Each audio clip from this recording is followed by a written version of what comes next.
Nancy Levin, my beautiful friend, best-selling author of 3 books, one literally hot off the publishing presses, so hot off the presses that it's steaming, this gorgeousness worthy, but we'll get to that in a moment. Host of your own radio show, master integrative coach, founder and creator of coaching programs, speaker, poet, with a master's in poetry and creative writing. And I would say all around amazing reinventor. Your story is really testament to what is possible when we have the courage to leap and when we have the willingness to own our worthiness. It's really an honor to have you here today, and I thank you for sitting down with us, and I welcome you into my living room. Thank you, Kristen. It's really a deep honor for me to be here with you as well. It's a deep honor, and it's a special journey for me because we have known each other now for 3 years, and I think it's been such a poignant 3 years. There's been this magnificent arc, and I know that there's so much ground to cover with what's happening now, but I do want to go back for our audience, and I want to tell the story of your life to here, to this point. And I know you speak of it often in your books and in your writing and on stage, but I thought let's just have a little fun today and insert a little hindsight is 2020 perspective and maybe share this story in a different way. So I thought if you would be willing to do this. I'm game. You're game. You're game for anything. Okay. Game. So I'm going to give you a sentence, and I did give you a little warning about this. It's like your Mad Libs, right? I know. You're taking us back, okay? The Mad Libs. We're filling in the blanks. Exactly. The Nancy blanks. So I'm going to give you a sentence, and I'd like for you to just finish it, okay? So once upon a time, there was a girl who had a dream job, 12 years as the event director at Hay House, to be exact. And one day, ... She wanted to come out from behind the curtain and stand center stage.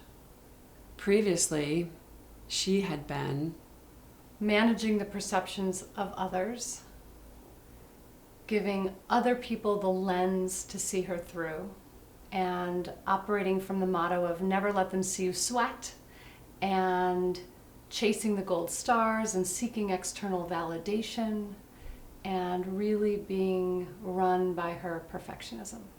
And then one day, ... happened. She jumped. What made her jump?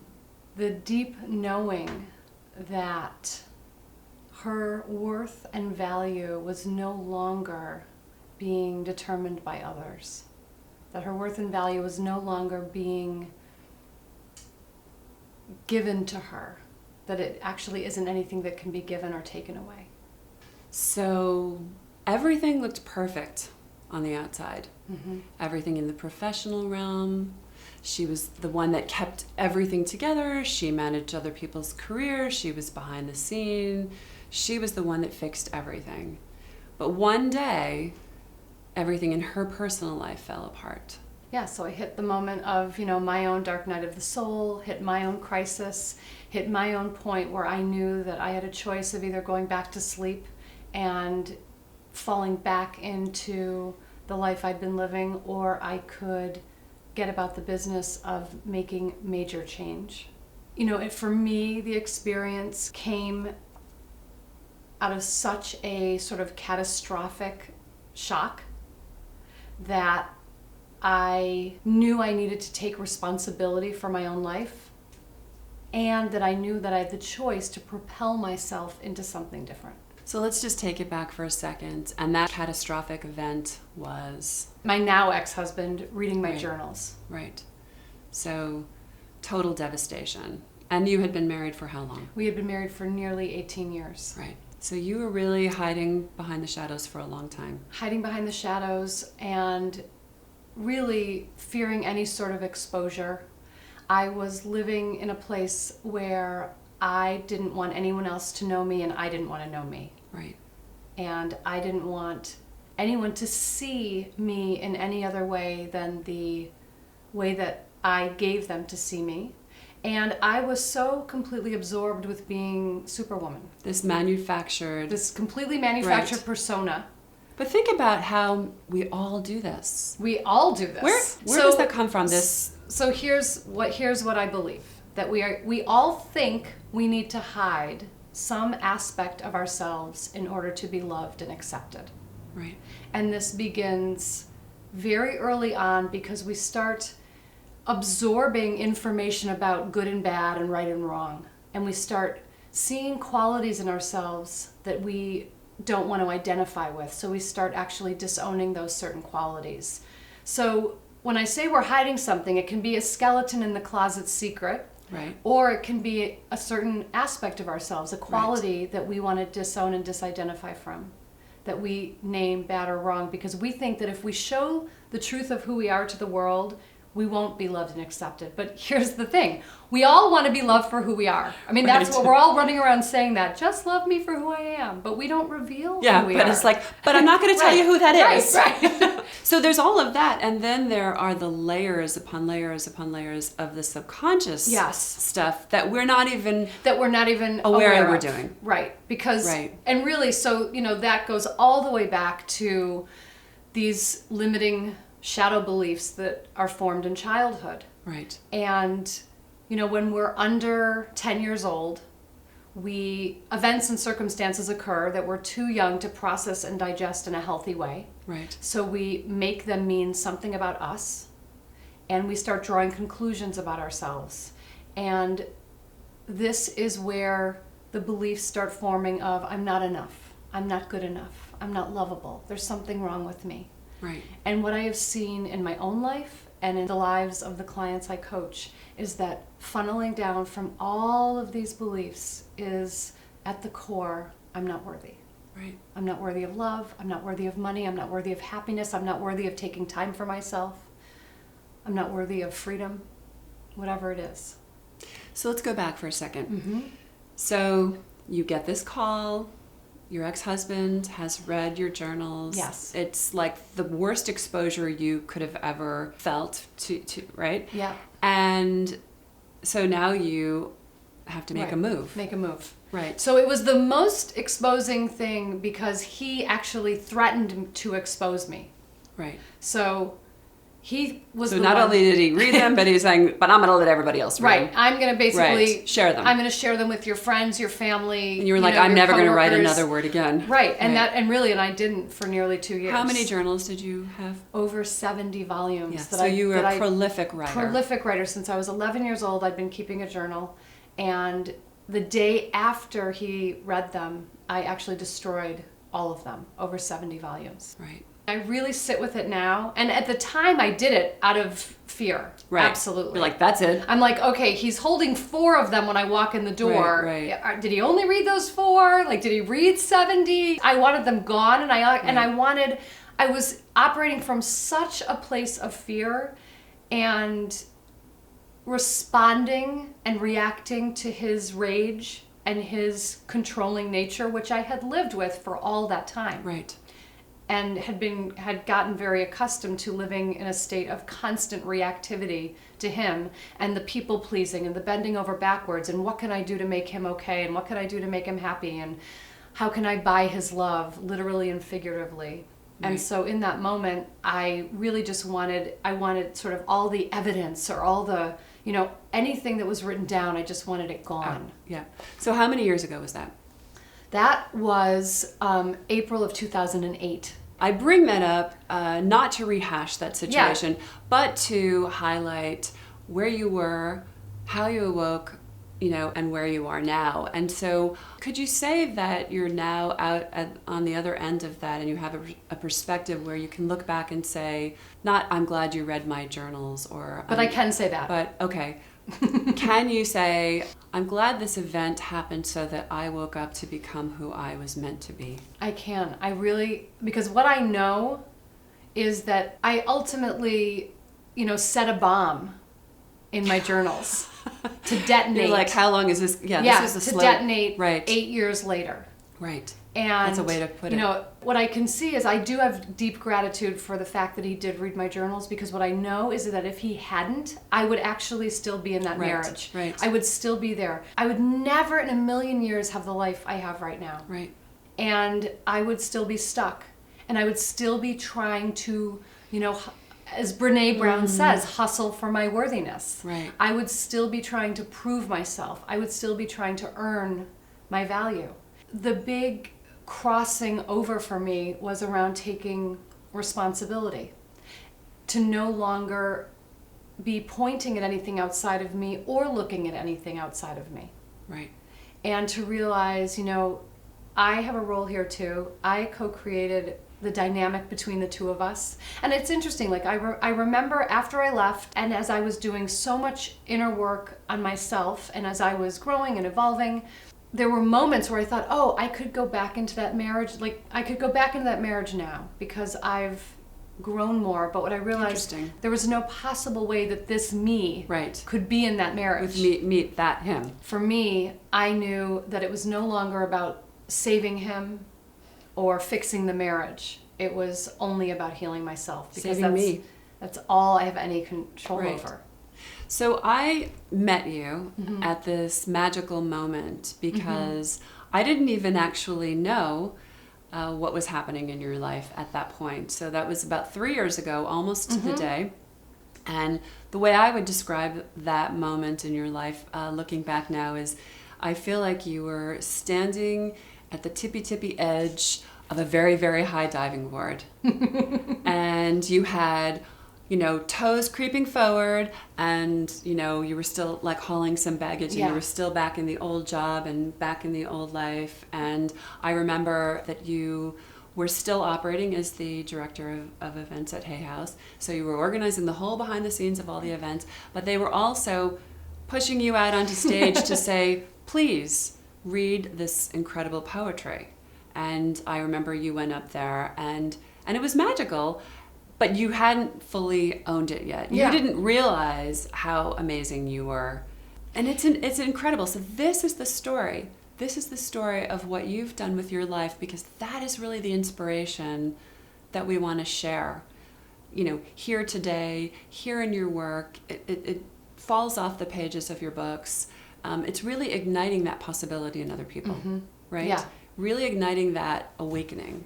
Yeah, and you know, to me, so much of it is entwined in desire and allowing, and the way that we actually invoke what we believe or have a sense is impossible, and how we actually can alchemize it to become possible. You know, I was up there hosting, emceeing all these events. Yeah, you would go up there and do the whole, you know, in front of thousands and thousands of people. No problem, go up. But it's very different to say, you know, here's the lunch break, or the bathrooms are over here, or, you know, introduce Wayne Dyer or Louise Hay or Marianne Williamson or whoever it was. Very different to do that than it was to actually go up and start bearing my soul. It was another reveal. It was a whole other reveal. Kind of going back to that again and opening up.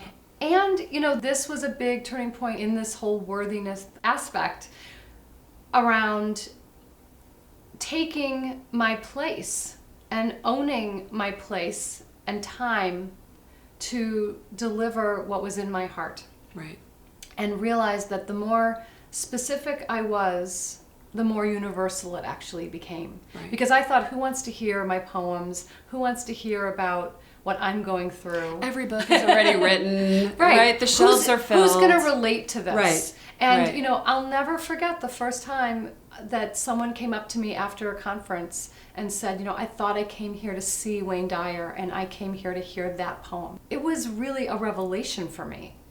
Well, I remember your face because I went to the writer's workshop 3 years ago, and it was a, you know, incredible lineup of people that I respect greatly. I remember being most excited to walk up to you and to meet you. And I remember saying, hi, I'm Kristen. I was nervous. I was like, hi, I'm Kristen. And I remember saying, I was most excited to meet you. And I remember you, like you were like flabbergasted. I'm nobody. Right. It's about putting one foot in front of the other, because as soon as you make that one step, then it just keeps going. It's true that it keeps going because we put ourselves into the space of being able to be with the unknown. Right. And this is... And being okay with it. And being okay with it. Because so many of us, want to cling to certainty. Right. Or some sense of security. Right. And what I've seen time and time again is that the unknown is where possibility and opportunity are born. We know what we know. Right? And there's that saying, our best thinking got us here. Right. So we have to be able to open to something beyond ourselves. For me, a big turning point came when I was willing to actually ask for help. That's what I was going to ask you. Yeah. That's what I was going to ask you, because here you were. Well, first of all, luckily you were working with the greatest. Yeah, I was, but was I taking it in? No, you were, because you weren't telling. Well, I think you were taking it in right. through osmosis, but you weren't revealing what was going on. So here you could have had the leading spiritual leaders. But let's talk about that moment. Yeah. When did you finally say, this burden is just too much for me to carry. I need to share this, and I need to come out with this, and I need to crack open and start creating the space for myself to emerge? It happened very slowly, and it happened over time as I was able to get into right relationship with myself. So in other words, I had to first be able to be with the truth inside of me, right, before I could actually begin to open up to allowing other people in to my world. And as I did, what I found is that the people I feared revealing myself to the most were the ones who rallied around me the fiercest. Right. It wasn't until I reached a place where I was no longer judging myself or shaming myself that I could actually reach out for the guidance. Right. And it was beautiful because I had this image of the people, my close friends, my family, a lot of my Hay House peeps, really becoming a scaffolding around me. Right. That's a beautiful image. I rebuilt myself from the ground up. That support. Yeah. Yeah, that's really... And we need that support. We need that support. While you were doing that healing, you were sort of a little secret undercover agent because you were writing. I was writing. And you were becoming a coach, right? So when did that initiate? When did you start taking those steps? Those are, action steps. Yeah, very big time. Right. So in 2010, as I was preparing to get divorced, two of my coworkers at Hay House asked me to write a poem for their wedding ceremony. I know where they are. Yes, you do. And so I read that poem during the ceremony, and then that's when Reed Tracy, the president of Hay House, former best self-cover boy. Yes, he's like, Nancy? He was like, oh my God, you're like a real poet. Right. I have a master's, right. Hello. That's exactly what I said. So that's when he started, saying, okay, start sharing your poems, start sharing your story. And then I remember that we were putting together a conference that was called Ignite. And it was when we started ushering in sort of this younger generation of spiritual teachers and authors. It's not your mother's Hay House, so to speak. Right. And we were programming the conference, and he said, put yourself in a spot for a keynote. And I nearly hit the floor because I couldn't even imagine. How long is a keynote? Right. I couldn't even imagine that I was going to What do I need to wear? Talk. I'm like, no. Because people had asked me forever, when are you going to teach? When are you going to speak? And I'm like, no. I'm doing my thing. I love my job. I like to do what I do. I've got it going on. And I didn't even know that this was really something that had been percolating in me until it was sort of underway. And until you allowed it. Until I allowed it, and until I said yes to the opportunities that presented themselves. And then it kept going. Right. And then at that point was when Reed said, why don't you put together a book of your poems? And not that Hay House was going to publish it. It's poetry. Yeah. But I did. I self-published. It's just poetry, which Reed loves to say. Yeah. Just poetry. It's just poetry. And I self-published that book. And then all was fine and good. And then Reed said to me, now you need to write a real book. And this was, I know. Do you it's love just poetry and let's get a real book. I know, let's get a real book. It's true. I was self-publishing this real book, which is Jump in Your Life Will Appear. Right. So that came out in March of 2014. What was happening during the time of me writing that book was really what you were sort of pointing to. I decided to do a year-long coaching certification with my dear friend and mentor, the late Debbie Ford. Not because I wanted to coach, I just wanted to do the deep internal excavation and learn more about myself and help myself heal. So much had... Little did you know. Little did I know. I really didn't. Things line up. When you take an action step, when you take a step in the direction of yourself, things line up that seem to be one thing. You don't have to be attached to the outcome of it, right? But you thought, okay, I'll start working on this book, or, oh, I'm going to take this coaching class. Little did you know. Little did I know that I would be unrecognizable on the other side of it. Right. And that I would actually be infused with a deep desire. A fire. That's the word that came up. Yeah. With a deep fire to help other people get free. Right. That was really the beginning of me even having the inkling that I might want to leave my dream job and that I might want to start something on my own. It was time for the next. It was time for the next. Right. And it was then during that time that I went to Reed and said that I wanted to quit my job. And he's like, well, whoa, hold on a minute. And he literally said to me, I'll tell you when you can quit your job. Right. I love that story. And he could see for me what I couldn't see. And, which is what I absolutely take on in my coaching with my clients. I often will say to them, you don't need to believe, you just need to believe that I believe. Right. And that's really what he was for me, believing and seeing something in me that I couldn't hold for myself quite yet.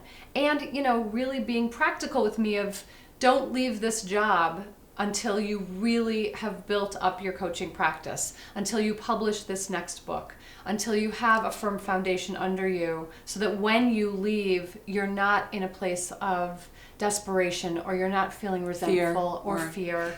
You were working double time. I was. Because you had a full-time job, but you were doing this other thing on the side, and this was like a soul calling. Yeah. So, but you were working very hard to make it happen. Working very hard to make it happen. Yeah. Sometimes things aren't really dramatic. We don't have a big explosion, and we are stuck in a relationship, stuck in a job, just stuck in some aspect of our lives. And then we get so good at just talking our way through it, mulling along day in, day out. What I love about your story, it reminds me of that Wayne Dyer quote, which is, don't die with your music still in you. You had a symphony that was just trying to bust a move, right? Yeah, because I think that even though there was this sort of symphony inside of me, I did the best I could with that symphony at the time. What was in those journals that my now ex-husband read was that I'd had an affair 8 years prior. It was my only way at the time, in whatever way I knew how, to give myself an experience of feeling love.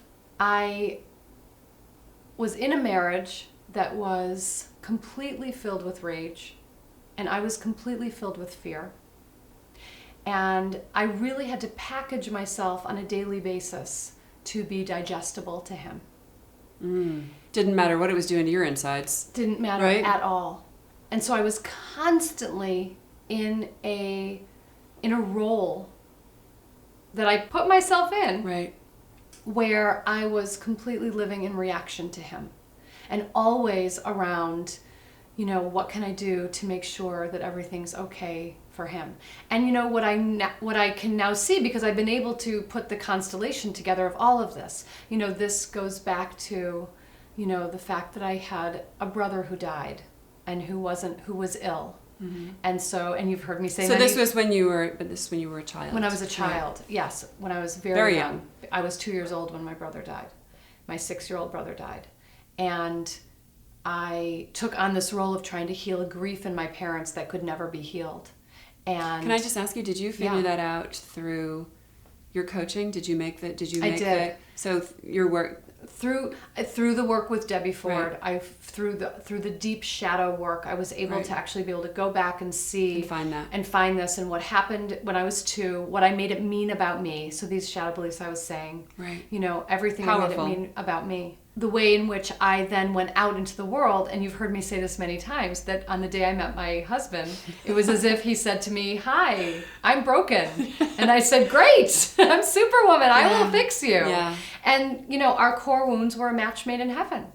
And I was still trying to save my brother in him. Right. And this is what we do.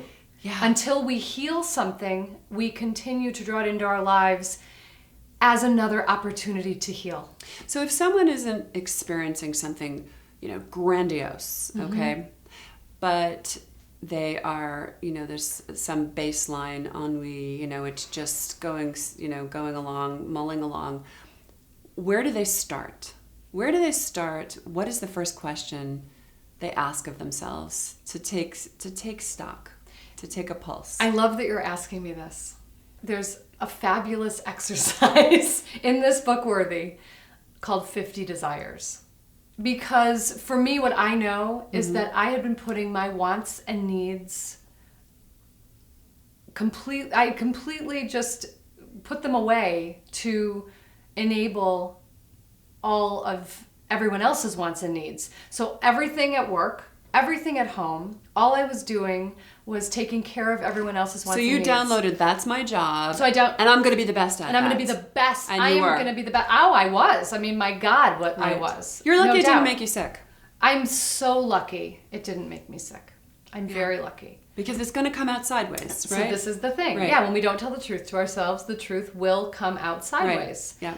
And because, so if we go back to the journals, because Right. I couldn't at that time come forward in my marriage and say, hey, I went out. I did a very sideways thing in my marriage. I'm not sitting here advocating infidelity or anything.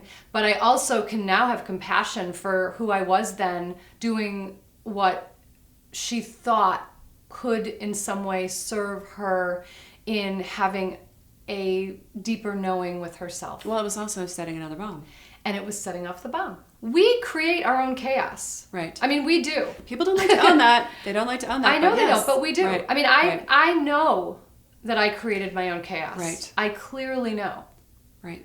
And I'm now able, on the other side of it, to be grateful for it, because all of those experiences ultimately are opportunities. I mean, I know that, Right. We hear this all the time and it sounds corny, but it's true. The other sort of big experience like that was my divorce mediation, because I was the breadwinner and my ex-husband really didn't work. He could work. He was able-bodied and talented. He just really chose not to work, and I allowed it.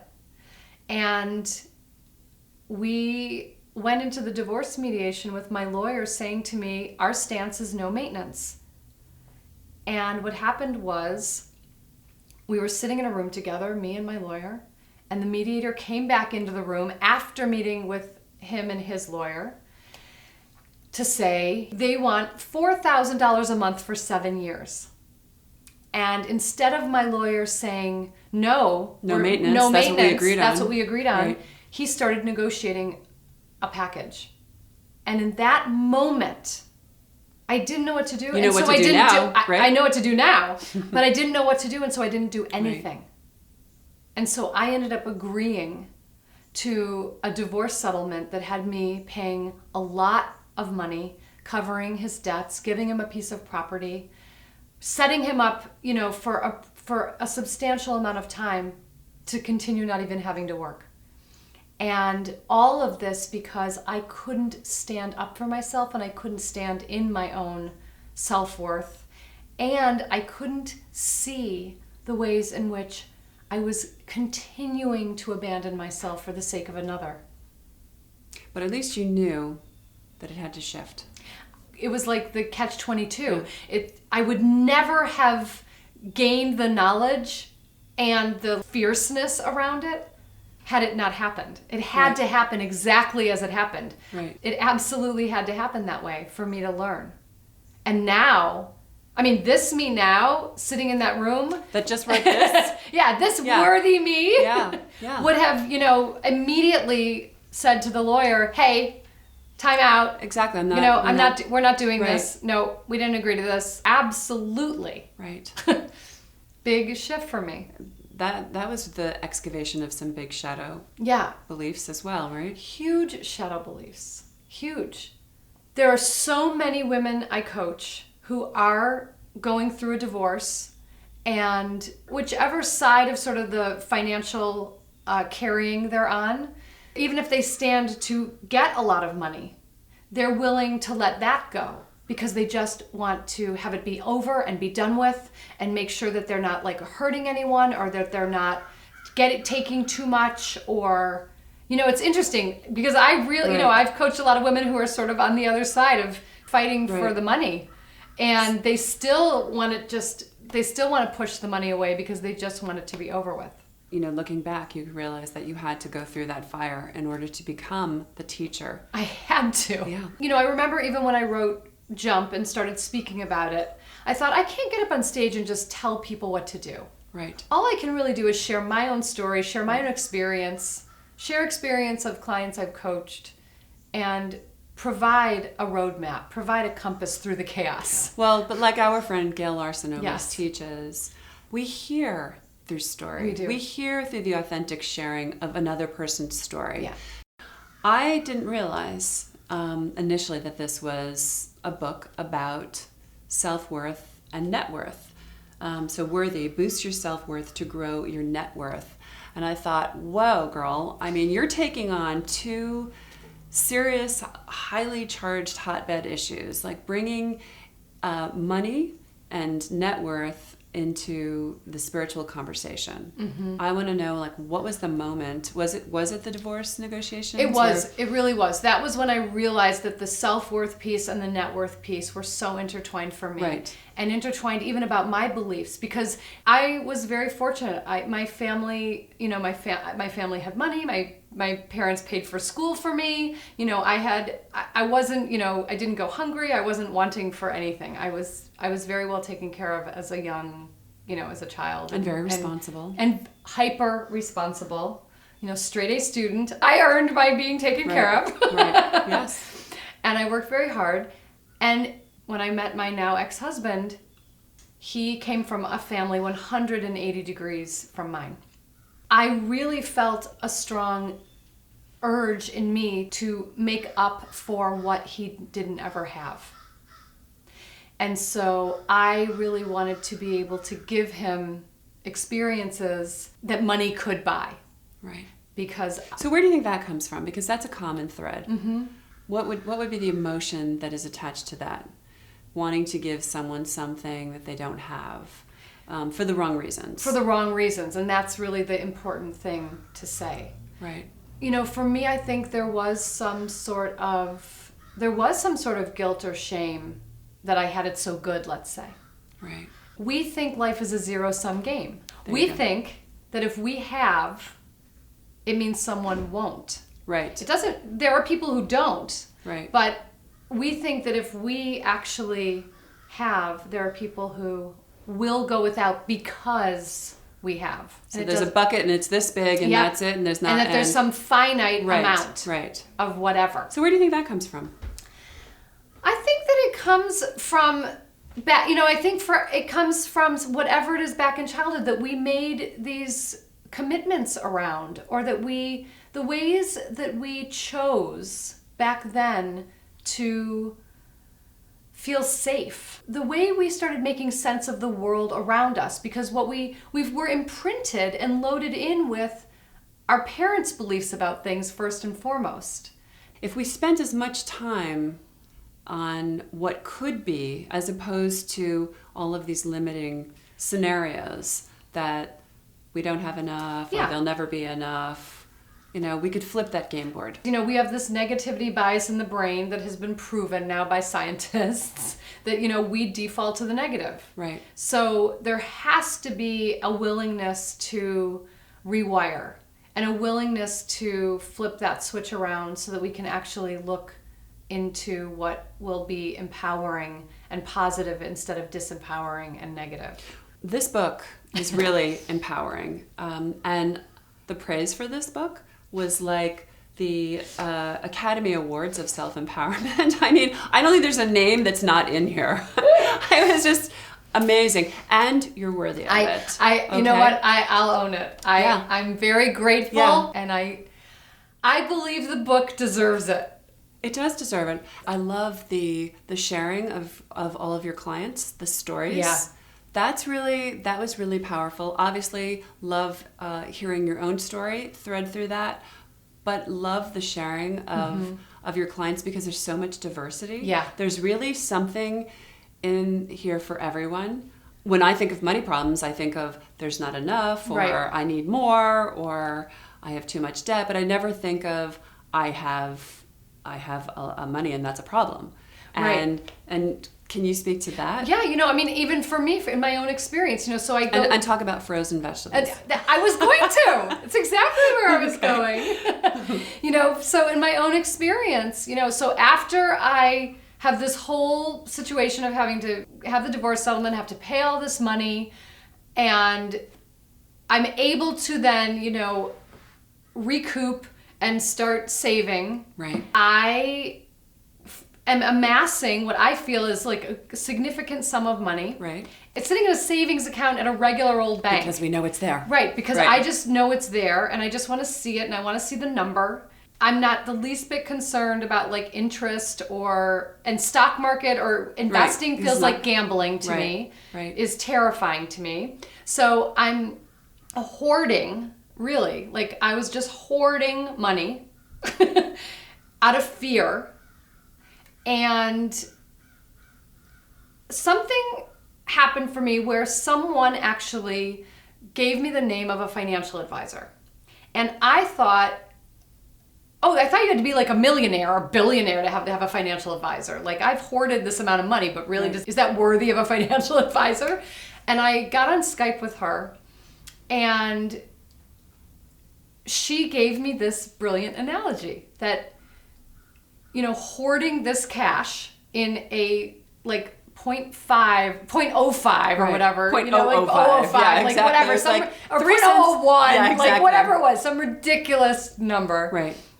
Savings account was like planting frozen vegetables, expecting them to grow. Yeah, exactly. And it hit me over the head like a 2x4. We just need a good metaphor. Right. We just need a good metaphor. And then it's like, oh, I got it. And it completely landed for me. And she was brilliant because she could work with me where I was. She's like, I'm not going to suggest for you that you invest in some high risk, whatever. Something that you can't do. Right. She was the one who actually said, let's look at paying off your mortgage. Right. I love that. Because she said, over the next 20 years, you're going to be paying this much money in interest. If you even take a part of that, it wasn't even all of it. Right. Just take a piece of that money you're hoarding and pay off your mortgage. Right. That is a huge investment and savings, which I would never have come to. Right. And to me, like that's really sort of like the cherry on the cake is that after all, after everything that I went through in that divorce settlement, the fact that I sit here now and I've paid off my mortgage and I left my job with like a pretty sweet salary and a pretty sweet gig to be out on my own. Flourishing. Absolutely flourishing. Yeah. And so the book is tactical. It's practical. Yeah. I love it. You've got the personal shares. You've got the affirmations at the end. Beautiful affirmations at the end of each chapter. But I want to talk about these exercises because this I think is a really important thing. Because especially, I always say that I'm a self-professed self-help, spiritual, self-empowerment book junkie, okay? But sometimes I can almost talk my way around things and I'm like, oh, I read that, I don't need to do that exercise.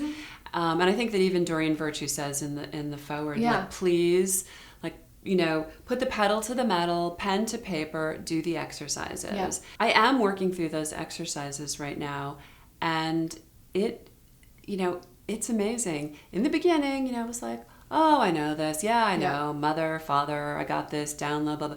And then boom, I had a revelation. It's so important to actually do the exercises, right? To do the work. So I want you to speak of that, Yeah, I mean, so what I'll tell you is that the way I wrote this book actually was I started with a really detailed outline. Right. And then because I'd already had created coaching groups from Jump and Your Life Will Appear, I invited 25 of my former coaching clients to be part of a beta group. Right.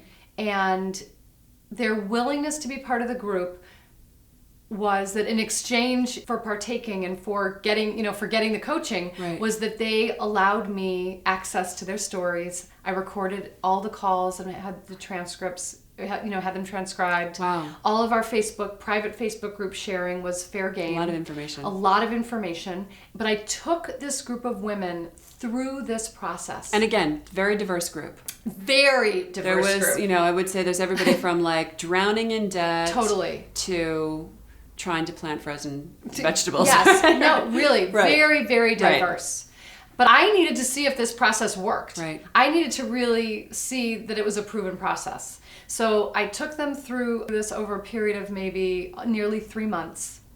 And I have to say, the most miraculous things began to shift.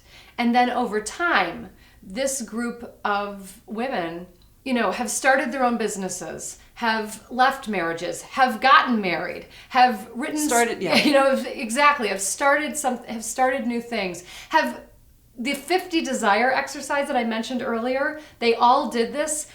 They are still all tracking their desires. This group is still active on Facebook together, still tracking their 50 holding desires. Each other accountable. And holding each other accountable. Right. It is magnificent. It is magnificent.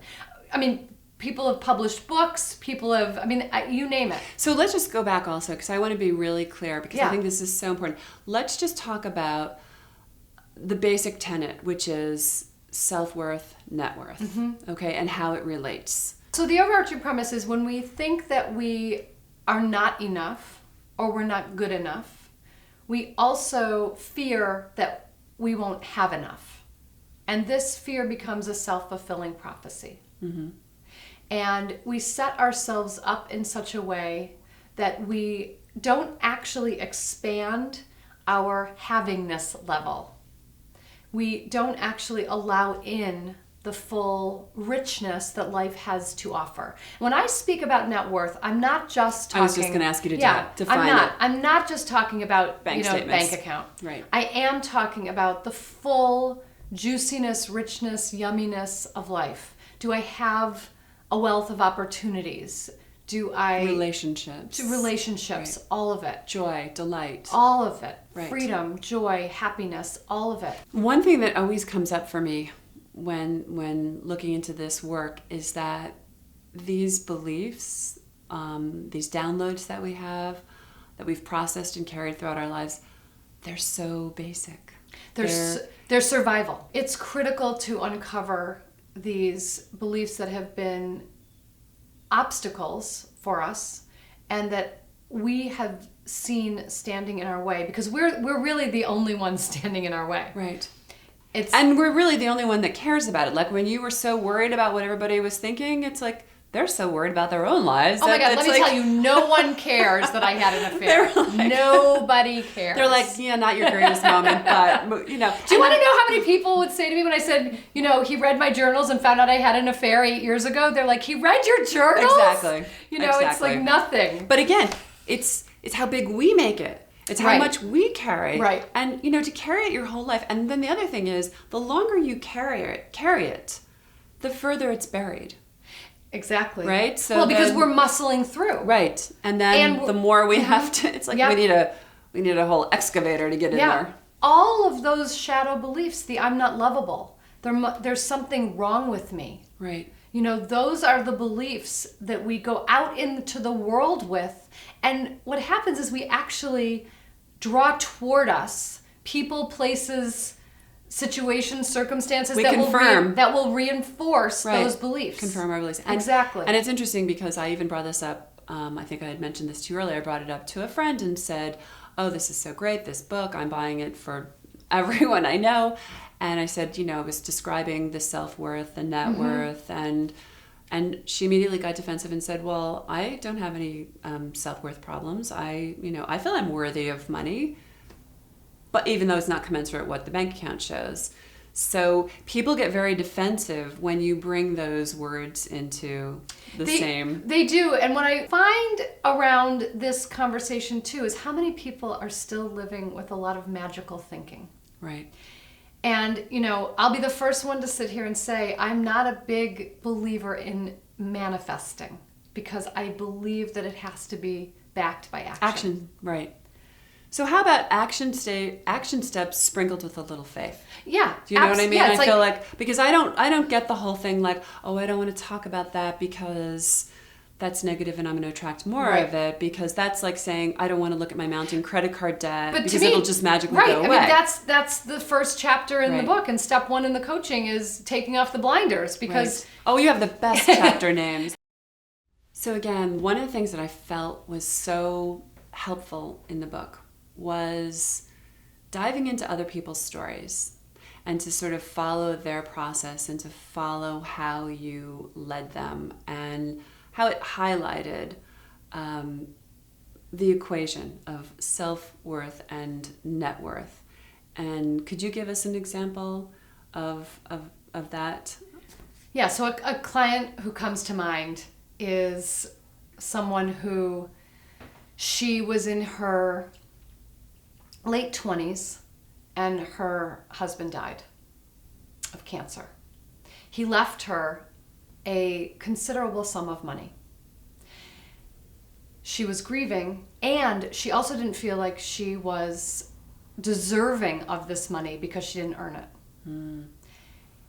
She wanted to get rid of the money out of her hands, and she immediately found a financial advisor to take care of the money. She then proceeded to live off of her credit cards, incurring late fees and penalties, interest, right? Because she didn't want to ask the financial advisor for her money, right? Because she was relating it even to the experience of asking her father for money, right, back as a child. So this is her money, and yet because of what's going on for her, she doesn't want to touch it, and she doesn't want to ask for it, and now she's in a situation where she's in debt that she doesn't need to be.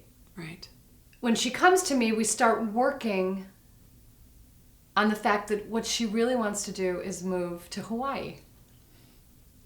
And she's got all these feelings about moving to Hawaii. Everyone will be jealous of me. Who do I think I am moving to Hawaii? And I said, oh my God, I hate Hawaii. The last thing I would think is, who are you to move to Hawaii? I'd say, why are you moving to Hawaii? That wouldn't be my response, right? But it's funny because we always talk about that it's our beliefs, what we believe. Right. So she had this whole story wrapped around what other people would think about her moving to Hawaii. How much time do we spend on that? How much time do we spend on what other people think? Right. And this is the way that we put our worthiness in the hands of others. We're letting others determine for us, right, really the course of our lives so often. And so in order to move to Hawaii, she has to actually have communication with this financial advisor to set up a system whereby she's getting money every month. So we start clearing out her debt, which she doesn't need to be having, and we start setting up a way that she can speak to him directly, even though she's afraid, and have him put a certain amount of money in her account every month. And of course, what does he say? Yes, of course. Yes, of course I'll do that. And every month that she does that, she's flexing a muscle that's going to strengthen. That is very true. So the real gem of this story, and I have chills right now as I'm telling this to you, is that the day that she called me for coaching, our first conversation, she said to me, I have binged and purged every day since I was 19, and she was in her late 20s, so nearly 10 years. Wow. I've binged and purged every day of my life. I've been in and out of 2 clinics. Nothing has worked. And I do not want to talk about this, and I do not want to work on this in our coaching. And I said, okay, you got it. We will not talk about it. We will not work on it. 6 months later, after she'd cleaned up the piece around asking the financial advisor Exercises for money. 1 through 25. Exactly. Right. After she cleaned up that piece, after she moved to Hawaii, Good for her. on January 2nd of 2015, she binged and purged for the last time. Oh, amen. That's the. And to me, that's the way in which it's so deeply entwined of the ways that we won't take care of ourselves, the ways that we feel so out of control that we are trying to have control in any way that we can, the ways in which the choices we make daily either serve or sabotage us. It wasn't that she was unconsciously binging and purging. She was conscious of what she was doing. She wasn't conscious of why she was doing it. And she wasn't conscious of why she was doing it and what she was avoiding feeling and what she was avoiding allowing into her life. And again, in terms of the money, in terms of the joy, in terms of the happiness, in terms of the fulfillment, she didn't make any space for any of that to come in. And what is it that you say in the book also? It's not the money per se, it's the how and the what, like how we deal with it, what we think about it, Yeah, it's like it's not about the money. Right. It's about the way we relate Right. to the money. So it's what are those beliefs that got loaded in? What are the excuses that got loaded in? What are we not allowing ourselves to have? What are we not allowing ourselves to want? That's why the desire exercise to me is so powerful, because I know that when I left my marriage and I was sitting there on the couch basically the first morning and realized, wow, I get to eat whatever I want today.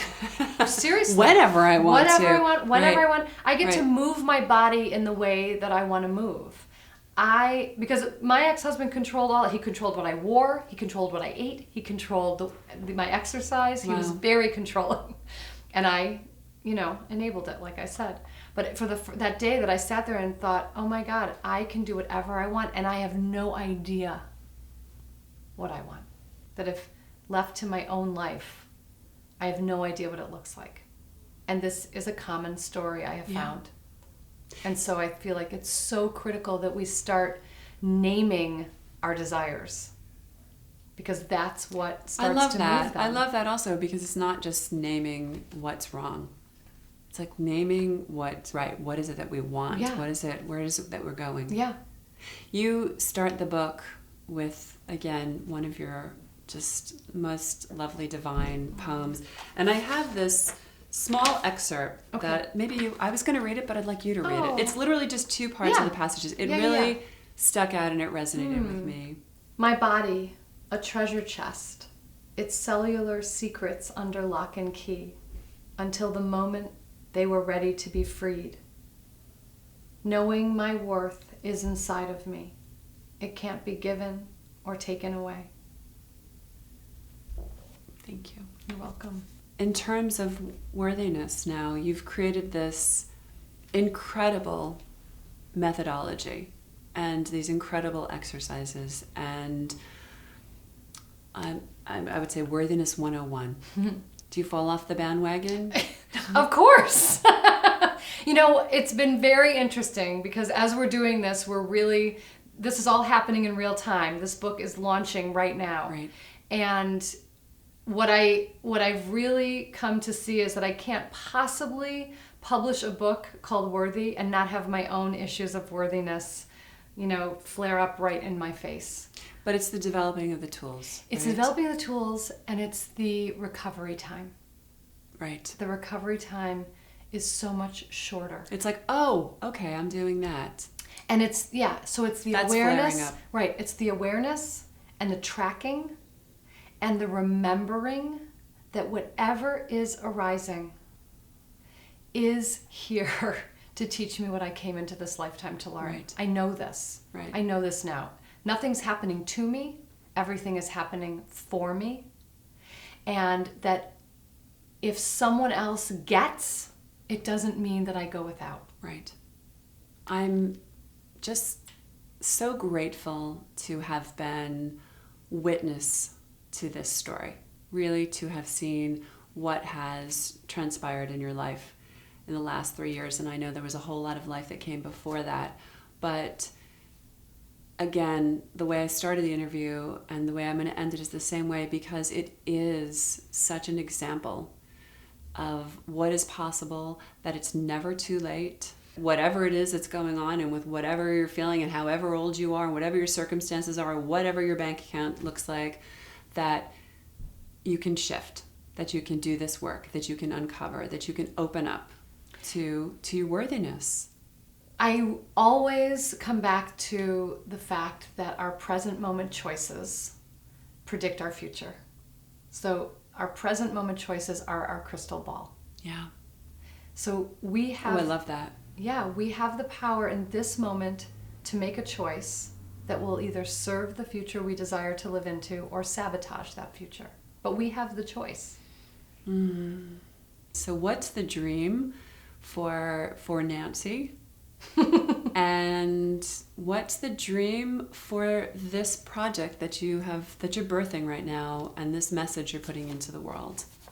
I really do have a wide scope vision for this work, because what I've seen is that it is striking a chord in so many people and so many different kinds of people, that there are so many ways in our lives in which we don't feel worthy. And so I really want to be able to bring this process to as many people as possible, so that we can unite and stand in knowing our worth without having to gauge it against anyone or anything else. What is that saying? It's that, like, I want to be not better than someone else. I want to be like a better version of me. Yeah. Right? Yeah, to be the best version of me. How can I continue to serve the highest version of me? You are a gift in my life. I thank the gods that crossed our paths and brought you into our Best Self family. And I thank you for birthing this incredible, incredible work. And I can't wait to see where it goes. And I thank you for sitting down with us today. And I love you. I love you too.